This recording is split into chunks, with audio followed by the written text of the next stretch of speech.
ఓం శ్రీమాత్రే నమః. కార్తీక పురాణం 5వ అధ్యాయం. కార్తీక మాసం వనభోజనం మహిమ. ఓ జనక మహారాజా, కార్తీక మాసంలో స్నానదాన పూజ అనంతరము శివాలయమునందు గాని విష్ణు ఆలయమందు గాని శ్రీ భగవద్గీత పారాయణం తప్పక చేయవలెను. అట్లు చేసిన వారికి సర్వపాపములు నివృత్తి అగును. ఈ కార్తీక మాసంలో కరవీర పుష్పములు శివకేశవులకు సమర్పించిన వారు వైకుంఠమునకు వెళ్ళుదురు. భగవద్గీత కొంతవరకు పఠించిన వారికి విష్ణులోకం ప్రాప్తించును. కడకొందలి శ్లోకము ఒక్క పాదమునైనను కంఠస్థ మొనరించిన ఎడల విష్ణు సాన్నిధ్యము పొందుదురు. కార్తీక మాసంలో పెద్ద ఉసిరికాయతో నిండి ఉన్న ఉసిరి చెట్టు కింద సాల గ్రామంతో ఏదో చింతగా పూజించి విష్ణుమూర్తిని ధ్యానించి ఉసిరి చెట్టు నీడను భుజించవలెను. బ్రాహ్మణులకు కూడా ఉసిరి చెట్టు కింద భోజనం పెట్టి దక్షిణ తాంబూలంతో సత్కరించి నమస్కరించవలెను. వీలును బట్టి ఉసిరి చెట్టు కింద పురాణ కాలక్షేపం చేయవలెను. ఈ విధముగా చేసిన బ్రాహ్మణ పుత్రునకు నీచ జన్మము పోయి నిజరూపము కలిగెను అని వశిష్ఠుల వారు చెప్పిరి. అది విని జనక మహారాజు, మునువర్య, ఆ బ్రాహ్మణ యువకునకు నీచ జన్మ ఎలా కలిగెను, దానికి గల కారణమేమి అని ప్రశ్నించగా వశిష్ఠుల వారు ఈ విధముగా చెప్పసాగిరి. కిరాతక మూషికము మోక్షము నొందుట. రాజా, కావేరీ తీరము అందు చిన్ని గ్రామము దేవశర్మయను బ్రాహ్మణుడు కలడు. అతనికొక పుత్రుడు కలడు. వాడి పేరు శివశర్మ. చిన్నతనము నుండి భయభక్తులు లేక అతి గారాభములే పెరుగుట వలన నీచ సహాసనమునకు చేసి దురాచారపరుడై మెలుగుచుండెను. అతని దురాచారమును చూచి ఒకనాడు అతని తండ్రి కుమారుణ్ణి పిలిచి, బిడ్డ, నీ దురాచారములకు అంతు లేకుండా ఉన్నది. నీ గురించి ప్రజలు పదు విధములుగా చెప్పుచున్నారు.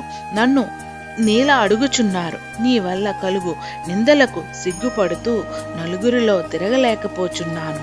కానీ నీవు కార్తీక మాసమున నదిలో స్నానము చేసి శివకేశవులను నమస్కరించి సాయంకాలం సమయములో దేవాలయంలో దీపారాధన చేసిన ఎడల నీవు చేసిన పాపములు తొలగుటియే కాక నీకు మోక్ష ప్రాప్తి కూడా కలుగును.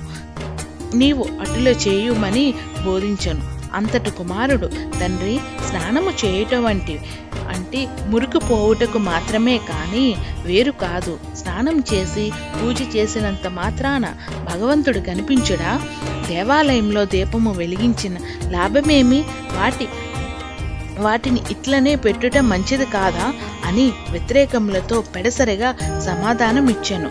కుమారుడు సమాధానం విని, తండ్రి, ఓరి నీచుడా, కార్తీక మాస ఫలమందు చులకనగా చూస్తున్నావు.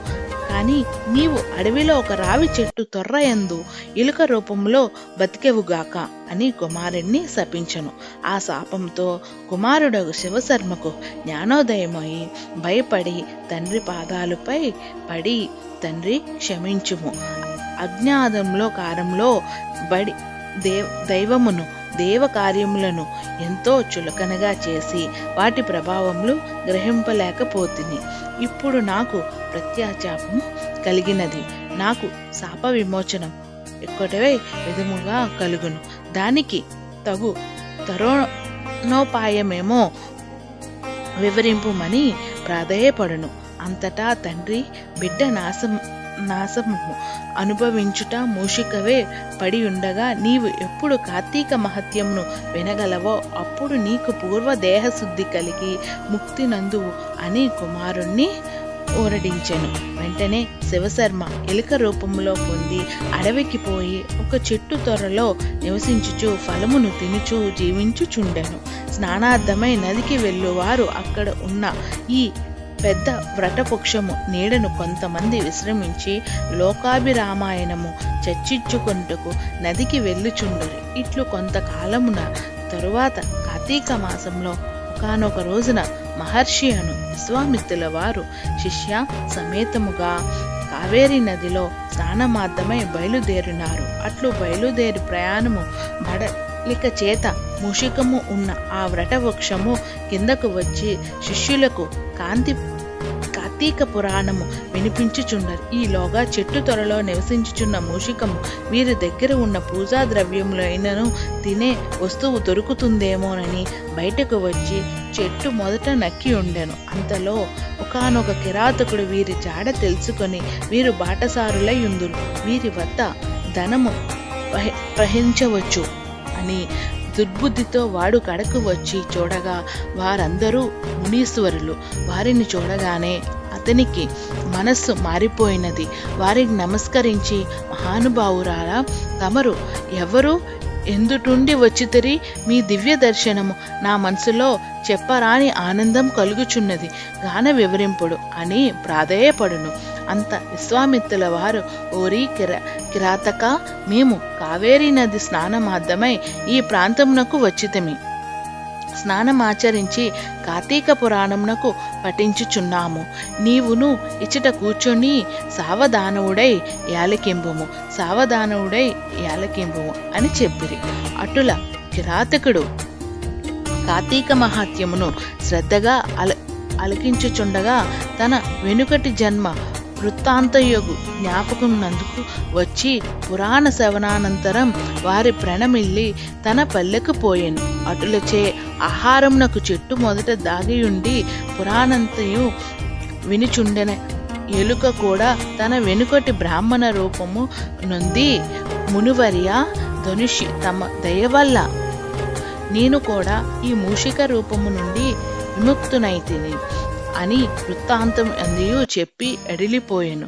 కనుక ఓ జనక, ఇహములో సిరి సంపదలు పరలోకమున మోక్షము కోరువారు తప్పక ఈ కార్తీక పురాణమును చదివి ఇతరులకు వినిపించవలెను. ఇట్లు స్కాంద పురాణత వశిష్ఠ ప్రోక్త కార్తీక మహత్య మండలి 5వ అధ్యాయము 5వ రోజు పారాయణం సమాప్తం.